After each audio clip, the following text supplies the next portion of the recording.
Hennaafi dastuu dubbii duraan isaan jidduu turte san xumuruun barbaade. Jalqaba san ilaaluu fedhe waa'ee dhimma xiyyaaf Khadiiritti dhiisee jechuudha. Amma dubbii lamaatu nan wal qabee jira. Dubbiin lamaan maali? Assalaamu alaikum warahmatullahi wabarakatuh. Maatii YouTube channel Gola Artii Family. Akkam jirtan bakka jirtan maratti nageenyi rabbii isin biraa jiraatu obboleeyyan kiyya ilmaan Oromoo kanneen biyya keessa jirtanii fi kanneen biyya alaa jirtan hundi keessan. Egaa akkuma kanaan dura viidiyoo irra gartee waa'ee mashkuulummaa waan keessa jiruu fi waan hojjechuu turre isinitti ibsuu turretti arrallee wanni qabadhee dhufe waan biraatii miti. Jalqaba gaa guyyaan irraa kun beellama kana namni wajjin irraan tana qabnu hundee seenaati. Hundee seenaa nama Anaafi Khadiir jidduu dhaabbatee bakka bu'ee isaa fi Shaafiin jechuudha.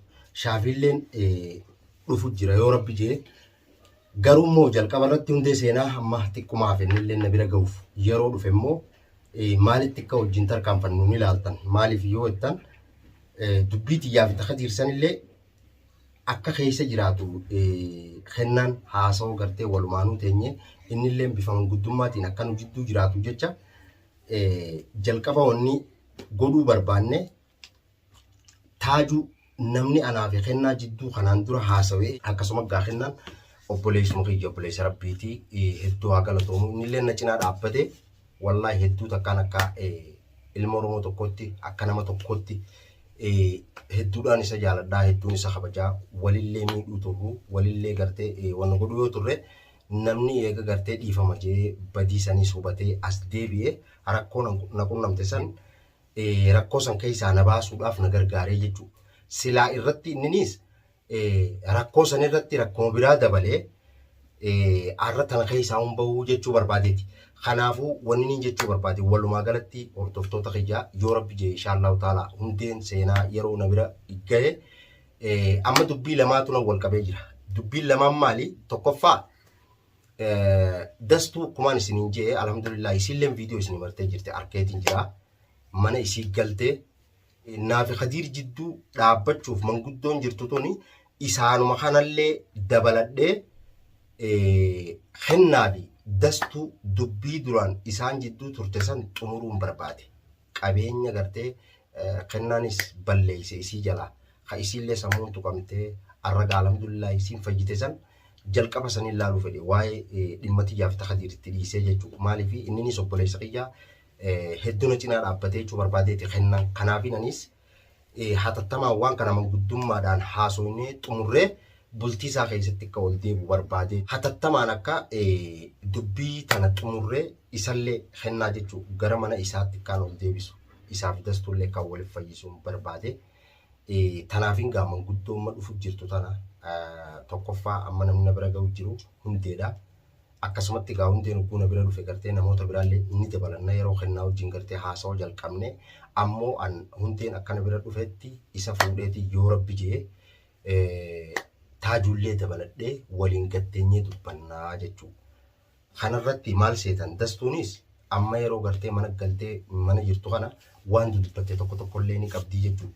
Kanaaf ammoo ilmi dhiiraa tokko gaa yoo jaarsaa fi jaartii waliin mufatan kana jidduudha hanga danda'utti gartee fixuu hin dandeenye ittoo dhiisuu irra wayyaa eegatti seentee immoo sababa maqaatti fuute jidduu laaltee xumurtee bultii nagaa waliin godhuun waanuma ilma dhiiraa tokkorraa barbaachisu jechuu barbaadeeti.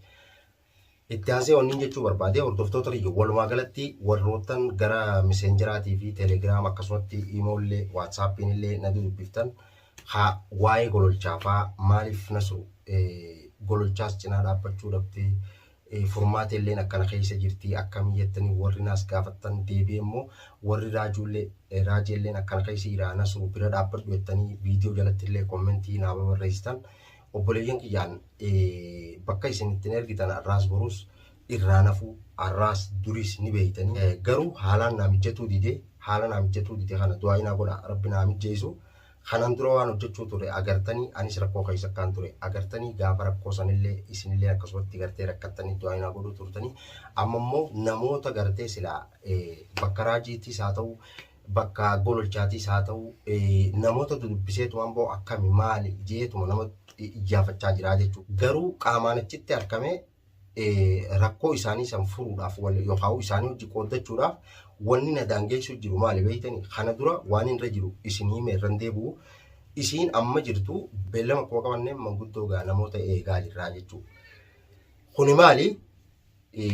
Dubbii anis na biratti hafte jechuudha tan gartee rakkoon barana keessa ture san hunda keessa dabre alhamdulillahi arraas ga'e tana taaftemma kennaa mana isaatti deebisuu fi akkasumatti dubbii xiyyaafata Khadiir tan manguddoon gartee abbummaa irraa fudhatte san xumuruun barbaadee jechuudha.